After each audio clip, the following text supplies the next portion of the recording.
Lane Kiffin is doing a fantastic job of putting a roster together, but where did that come from? What is Ole Miss's history with that? Because there is a little bit of history there. This is coming up a little bit later on the Locked On Ole Miss podcast. You are Locked On Ole Miss, your daily podcast on the Ole Miss Rebels, part of the Locked On Podcast Network, your team every day.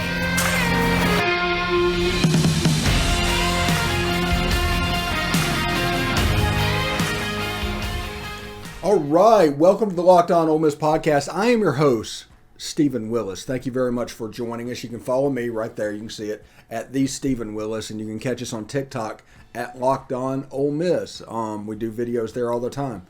Also, thank you for making the Locked On Ole Miss podcast your first listen every day.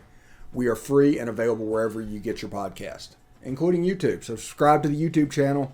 Also, hit the bell for notifications of new videos and, of course, upvote the video itself. We would appreciate it. Anyway, we were starting to look at the roster building that was going on with Lane Kiffin, and we've seen this before. In fact, we've seen this quite a bit before in the previous 15 years, and I saw this with my own two eyes. It is a strategy really started by Pete Carrol with recruitment, and it was an idea of how to build a program, what you need. There's things they look for about a good player, tips and tricks that maybe Lane Kiffin learned from Norm Chow or Ed Orgeron or whoever looking for a talented player. But it has worked at Ole Miss multiple times in the past. Now, everybody is going to poo-poo on Ed Orgeron for what he did. But let's not forget, there was a mental aspect of football where the players were kind of beat down, but we had unbelievably talented athletes. You look at Marche Green, you look at Jerry, you look at Greg Hardy, all on that roster. Jevin Sneed at quarterback, Mike Wallace at receiver, Shea Hodge at the other receiver. There was athletes for days, and they went to back-to-back Cotton Bowls off of those athletes. Those athletes were recruited, for the most part, by Ed Orgeron. Heck, I remember when Jevin Sneed even got transferred in. Ed Orgeron was very excited about Jevin coming in. I heard him many days throughout the hallway in the middle of what's going on. Is he here yet? Is he here yet? Is he coming? This was a big deal for Ed Orgeron. And in 2007, whenever he had to sit out, they went to the 2008 season with those players. But these players were all recruited by Ed Orgeron. The core of the guys that built the 2008 and 2009 teams were built by Ed Orgeron and recruited to come here. And nobody else had done that. And I think that's important to realize. His success or lack thereof on the field became a overall interpretation of what actually happened. But there was good things that did happen. And Hugh Freeze, when he came and got the job at Ole Miss, he brought that player acquisition mold back to Ole Miss after Houston Nutt. Hugh Freeze brought it back and added an element of on-field coaching, and lessons were learned from Joe McKnight and Keelan Williams and those guys that Ole Miss went after. If you read Meat Market, you can follow along all about what happened with the recruitment of Joe McKnight.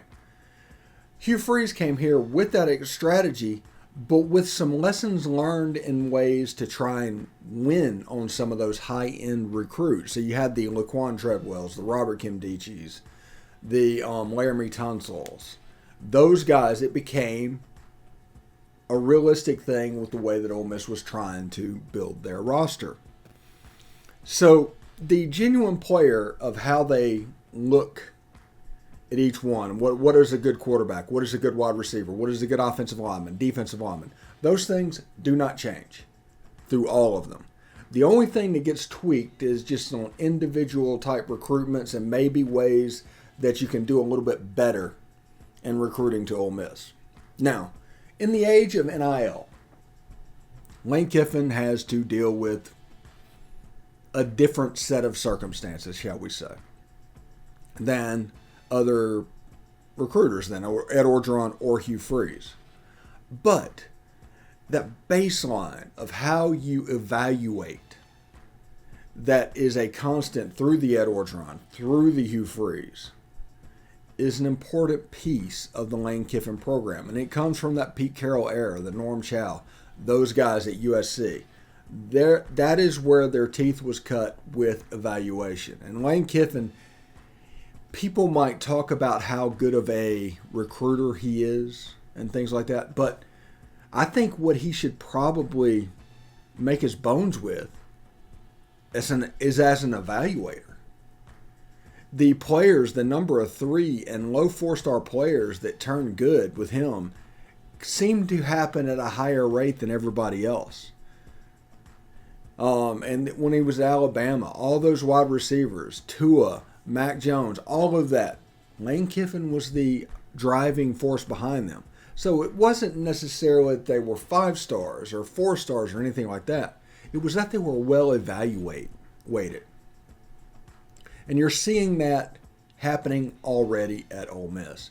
Players like Quinshon Judkins, Davis Nigmanosin, Tysheem Johnson, those guys recruited to the program. And odds are they're going to turn out. I mean, Davison appears to be a different type dude than we normally get here. Kind of the same way that like Laquan Treadwell was when he got to Ole Miss. He's just a different dude. Laramie Tunsil, a different dude. Davis Nigmanosin, different dude. Quinshon Judkins, different dude.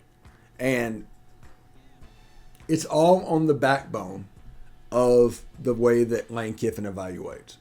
Evaluation is an important key part of the talent development process. If you bring in players with too low of a ceiling, if you bring in players that have hit their ceiling, you will not develop them and they will not progress. And then it'll look a whole lot like when Houston Nutt was here, to where players kind of hit that stone wall. That's not necessarily going to happen with these guys. Now, are they going to be 100%? No, not anybody are. But what they are going to be is consistent. And almost, if Ole Miss signs 12 people on signing day in December, you'll know that those 12 can play. You know that somebody in that group is a fairly special guy. And you know that they did not reach on any prospects.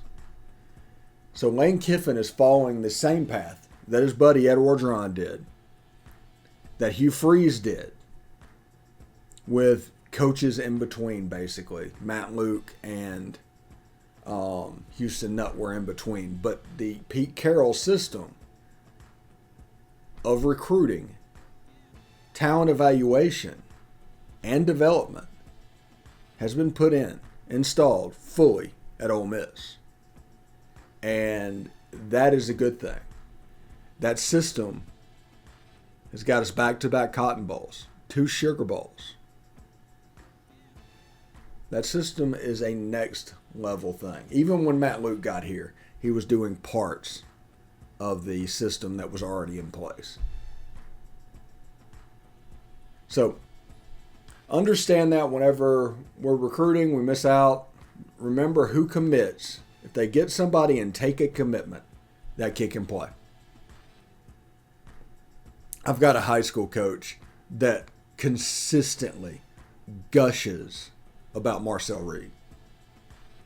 I mean, over and over and over again about how good he is. Lane Kiffin can evaluate and is known to build a roster. It is what it is. Anyway, I want to tell you about the NTSA Drive Sober or Get Pulled Over campaign. You're hanging out with some friends and putting back a few drinks. A few becomes too many and the evening comes to an end and people start to head out. And you think of calling for a ride. Nah, you live nearby. You can make it home okay. It's no big deal. In the age of Uber, that makes no sense. But for this read, we will play along. What are the odds that you're going to get it pulled over anyway? For me, 100%. Even so, what's the worst that can happen? Somebody could die. Your insurance goes up. You lose your license. You lose your job. You total your car. You kill someone. Nothing good can happen in that situation. Everybody knows about the risk of driving drunk. The results are tragic and often deadly. However, that still doesn't stop everyone from getting behind the wheel under the influence. That's why the police officers are out there right now looking for impaired drivers on our roads to save lives. So if you think it's okay to drive after a few drinks, think again. Play it safe, plan ahead to get a ride, or call Uber. It only takes one mistake to change your life or somebody else's forever. Drive sober or get pulled over. All right, thanks again for making the Locked On Ole Miss podcast your first listen every day. The ultimate college football preview is here, a 7-episode preview with college experts, local team experts, and Odyssey college football insiders. It's everything you need to be ready for the college football season in one spot. Search for the Ultimate College Football Preview on your Odyssey app, YouTube, or wherever you get your podcast. All right, first segment, we talked about the roster building and everything that is being undertaken with Lane Kiffin. And not only is it being successful, we've shown that in the past it's successful, and it's really a way to recruit to Ole Miss. Now let's move to the quarterback competition, which, yes, exactly. We're always going to talk about the quarterbacks until somebody is named. Yesterday, on yesterday's show, we talked about this thing needing to be resolved as quickly as possible. Right now, I think Jackson Dart has the best chance of getting named. That's the reason we went with Jackson Dart needs to get named. If it was Luke Altmaier, they had the big scrimmage last week, it would have been a Luke Altmaier needs to be named podcast. It wasn't really directed at a player. As we've told you, we told you to root that somebody would clearly win the job as opposed to rooting for a particular quarterback to win that job. I mean, that's just the way this works. Now, you have a guy in Jackson Dart who showed that he could lead a team. He did all the things that expected, and everybody's eyes was on him. Now, there are so many reasons that nothing is going to be decided in the next few weeks. If you're expecting a quarterback to get actually named, you're going to be sadly mistaken. Told you yesterday. You have Lane Kiffin not wanting to give anything away from Troy or anything away to Troy. You've got Lane Kiffin wanting to make sure that the loser of the quarterback job hangs around, even though I think that Kincaid Dent can handle that pretty well.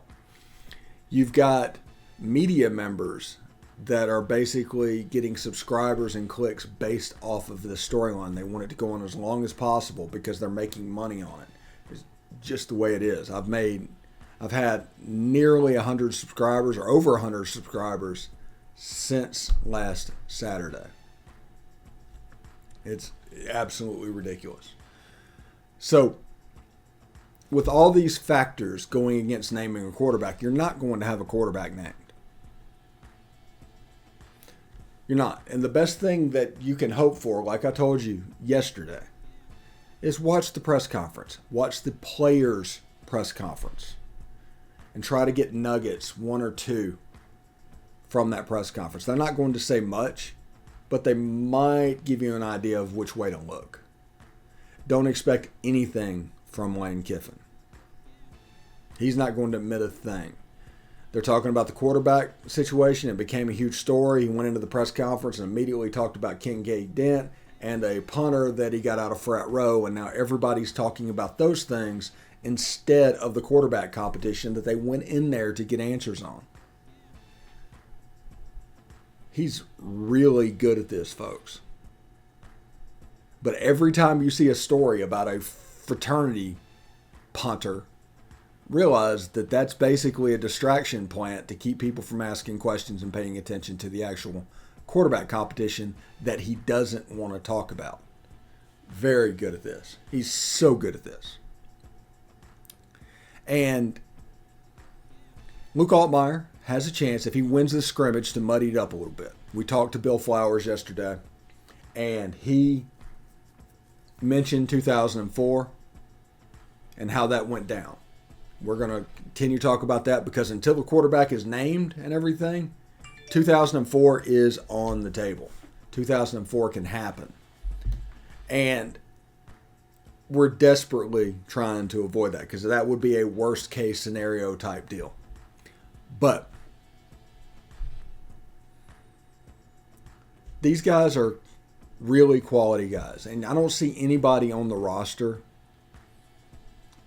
that would be a 2004 level quarterback. Even Jackson Dart, even Luke Altmaier, I do not see that quarterback. There's not an Ethan Flatt on this roster. Nothing against Ethan. There's not a Michael Spurlock on this roster. Nothing against Michael. These guys are highly recruited, both of which can win SEC games. I think the ceiling is higher with Jackson Dart. I've told you that many, many times. I think the floor is higher with Luke Altmaier. And as this competition gets going, this scrimmage becomes an unbelievably important thing. I think there's one quarterback that can win the job after this scrimmage, and there's one quarterback that can muddy it up. And that is important. People are going to talk about Kincaid Dent. Lane Kiffin wants to talk about Kincaid Dent because of the distraction thing, but yet he does not take reps with ones and twos, which means it is a distraction thing. It is designed to make people look the other way. Don't pay attention to what's going on. So there's no eyes you can really trust between now and Troy. We're going to have to take them at their word, honestly, but understand that Lane Kiffin has no motivation to tell the truth in this situation. Players have no motivation to tell the truth in this situation. You're not going to see what's happening in the scrimmage. So we've got about 2 weeks of speculation ahead of us. Nobody is going to be named at quarterback. It just isn't going to happen. Because what purpose would that serve? Unless they just decide, hey, we don't care that Troy knows. We need to get this other stuff done. And this was something that I talked on the show yesterday. There's so many things that need to get done, but can't get done until after a quarterback is named. It is what it is. It is what it is. We're basically moving into speculation season. We all have our set opinions that the first 2.5 weeks of camp have put into our systems. And we get to project that forward over the next 2 weeks that you're not going to learn very much. Just is what it is. We're gonna have Josh Boutwell on sometime either next week or the week after that, or game week. He was with the Troy Messenger to talk about Troy. We're going to have Stuart Patridge later this week. Next week we're going to have Eddie Small. We got a large number of guests that are coming up shortly, so it should be a lot of fun, and they should frame things in different ways and help us out. Anyway, we're going to take a short break. When we come back, Cara McCutcheon comes back, and we're going to talk a little bit about quarterback competition, juice, and Hugh Freeze and Lane Kiffin having a similar vibe in building a roster. Didn't just make all of this stuff up. She wants to talk about it. I talked about it. We have a nice little thing built up. Nah, I'm just kidding. Anyway, stick around for that. She'll be back after these breaks. BetOnline is the fastest and easiest way to check in on all your betting needs. Find all of your favorite sports and events at the #1 online source for odds, lines, and games. Find reviews and news of every league, including Major League Baseball, NFL, NBA, NHL, combat sports, esports, and even golf. BetOnline continues to be the top online resource for all of your sports wagering information. From live in-game betting, scores, and podcasts, they have you covered. Head to BetOnline today or use your mobile device to learn more about the action happening today. BetOnline, where the game starts. All right, thanks for making the Locked On Ole Miss podcast your first listen every day. We are free and available wherever you get podcasts, including YouTube. So do us a favor and subscribe to the YouTube channel. You can also hit the bell for notifications of new videos, which happens quite frequently. I think one is happening right now as we record. And, of course, upvote the video itself. Cara McCutcheon, who's been busy at work and was basically took a month off for here. She's back, and we get all the wonderfulness that is Cara. How you doing, girl? Doing good. So happy to be back. It's nice to have an evening. I bet. You had some kind of a interim promotion or something like that. I was trying to follow along, but yeah. So I kind of took over 2 different departments that I was running, so it was very busy. Yeah. I can imagine it was. Anyway, we have a lot to get to tonight. We're going to talk about the quarterback competition because, of course, we're going to talk about a little bit of a feud with you and Brandon Walker, and we're going to talk a little bit about roster building, which this show is about. But it will start with the quarterback competition. What kind of reading are you getting right now? So I think what I'm seeing here is, we see this improvement from Jackson Dart, which is kind of what we wanted to see, right? From the spring game to now, there was a lot of questions. So I think we're kind of seeing that improvement in Jackson Dart from where he started to now. I think with Luke, as far as what we're seeing here, I don't really put much into like his scrimmage performance. I think, everyone has their day. I think for the most part, just from practices and what I'm hearing, Luke is doing pretty well. So I think we're in a great spot between the 2 of them that, as Ole Miss fans seeing this competition going on, like we can't really be upset about this, right? Like we have these 2 guys working very hard for this job. So I'm pretty excited to see where Lane kind of leans. I don't think Lane will give us any kind of inclination of which way he's looking, but I am kind of excited to see where his head's at and which way he goes. Yeah, I've tell people all the time on this show, I think I've said it 5 times in the last 5 months. Root for a quarterback to win the job clearly. Do not root for a particular quarterback. Because either way, if that happens, you're going to be better off and they won the job outright. And the other thing is we're not going to hear anything because Lane Kiffin is worried about Troy, so he doesn't want to say anything there. He's also worried about the loser transferring, which still is an option. And the subscriber sites are making money off the fact that this quarterback competition is happening, so they're not going to change that. Yeah, I don't think with Lane we really will see. I think as far as the other stuff, I'm not a big fan of seeing some of the side taking personally. I know we're human, it's going to happen. But for me personally, if I am asked about who I think is going to win, I usually do a little sly, like, probably Dart or Luke. So, sorry, Kincaid. I probably should add you too. But I typically try to stay away from really giving an answer. I think whoever is the best for the job, I think we'll see why those decisions are made. So I'm not really one to really outright make a decision there or say my opinion.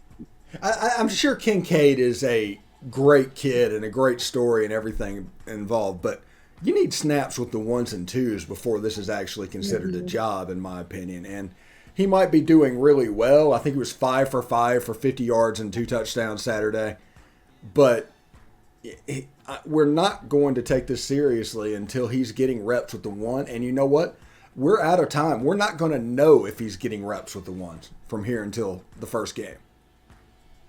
I agree. I think because we do hear Lane kind of talking about that, I don't think that necessarily is a sign he's moving in that direction, to be quite honest. That might be towing a line there, but it's just my thought with how Lane has been with the others. He's a little more constructive. He's not as praiseful for the other guys. So, and I feel like he was that way with Matt as well. So that's kind of some of the things I read into that Lane does, not really, but you can kind of pick up on. Yeah. After this last scrimmage, everybody talked about how good Jackson Dart looked. And his stats, everybody, to a person, talked about how good he looked. So Lane Kiffin needed the distraction. He couldn't talk about Luke because everybody watched Luke play. They saw what he was doing. It would be disingenuous. So you talk up the kid that went 5 for 5 for 50 yards and 2 touchdowns in 3s versus 3s, which was really 4s versus 4s. And that storyline catches hold and people take it. That and the fraternity punter turned into the 2 major stories that people started carrying, and they don't even talk about the quarterback competition, which is the story on campus. Also, can we just mention how pretty funny it is that Lane kind of adds in juice to a part of the punishment? So if you have to run laps, you have to take juice with you. It's actually very smart, yeah. It's smart and it's funny. I have to give Lane props for that. Yeah. And I think it's funny. Now, I like juice. I love a Labrador. I have a chocolate lab myself. His name's Archie. I mean, I am in with this. But having a Labrador in Mississippi, that's not exactly should be a storyline, right? Mm-hmm. Yeah, so, I think seeing Juice in this storyline with Juice just take off, it's been interesting. I think we might have a new mascot in Juice. So, well, labs are not the most. They don't have the most longevity, so I don't think we're going to have a true mascot. But I do think Juice is going to be around for the foreseeable future. Now, let's change gears a little bit. We talked about the quarterback competition. We talked about Juice.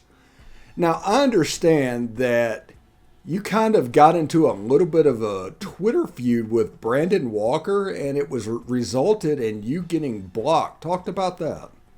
Yeah, so I am a part of the block crowd by Brandon Walker. So there was a bit of a feud. If anyone follows me, I am good friends with Big Game Boomer.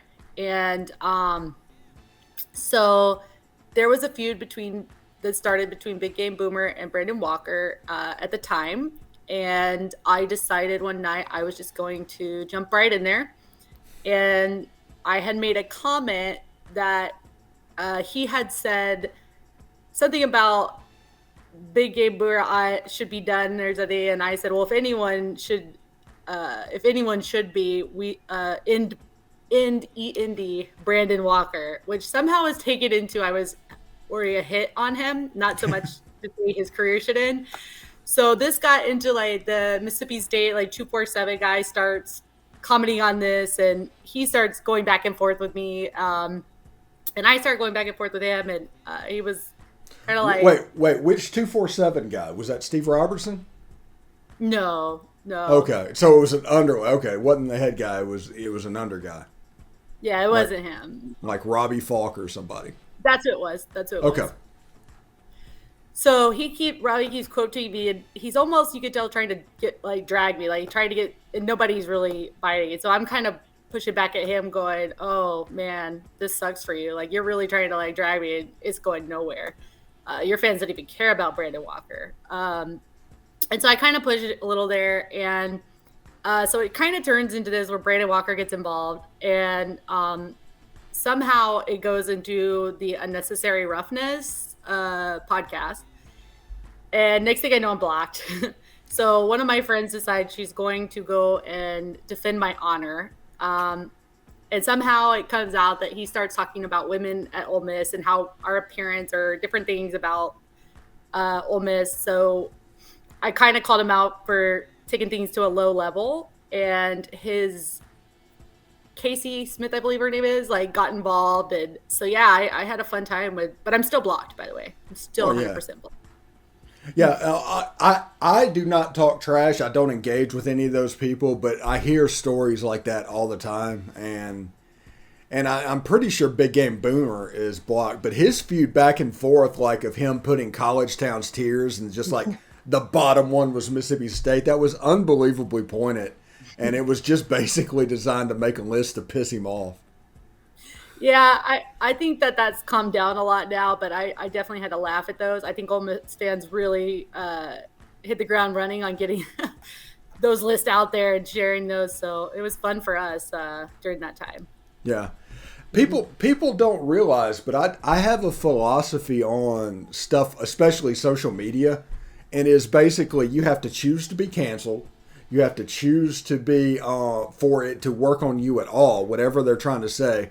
And people will always go to the lowest common denominator and comment on your appearance on social media. Mm-hmm. Yeah, that's usually the go-to I get. So, but yeah, so that was my fun postseason feud with Brandon Walker.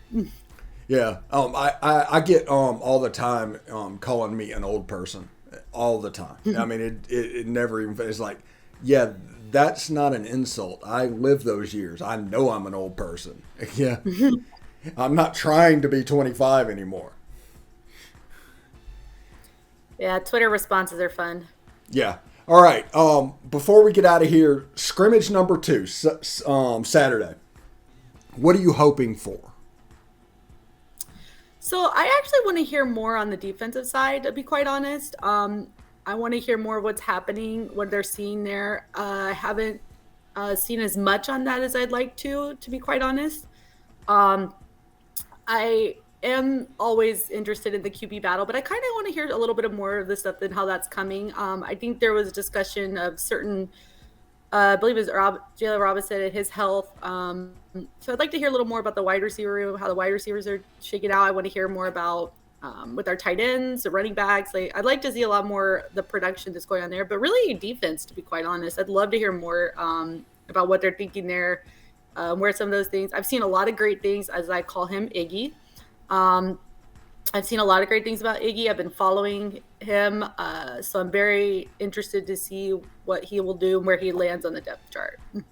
Yeah, and also in yesterday's press conference of players, Damon Clowney was one of the people that was interviewed, and he talked about his switch over. Well, I guess he's going back and forth, and he's cross-training between linebacker and defensive end. And it's probably something him and Corey Coleman is likely doing the same thing. But either way, it makes the defensive line salty rushing the ball and puts kind of a thumper back there at linebacker a little bit. I'm also interested to hear, with Chris and how things are going. I think there's a lot of question marks with our defense and how it's going to be. But I've been following Chris and his comments about just what he's forming and what they're trying to do. So really like to see a lot of what's happening there. All right, Cara. Anyway, get more on the SEC by making Locked On SEC your second listen every day. Host Chris Gordy and local experts, that's me, of Locked On take you across the SEC in 30 minutes or less. Make Locked On SEC your second listen every day. Locked On SEC. Cara, thank you very much for coming by and reclaiming your weekly spot. I hope everything goes well, and I'll see you next week. Thanks. Hotty toddy. Hotty toddy.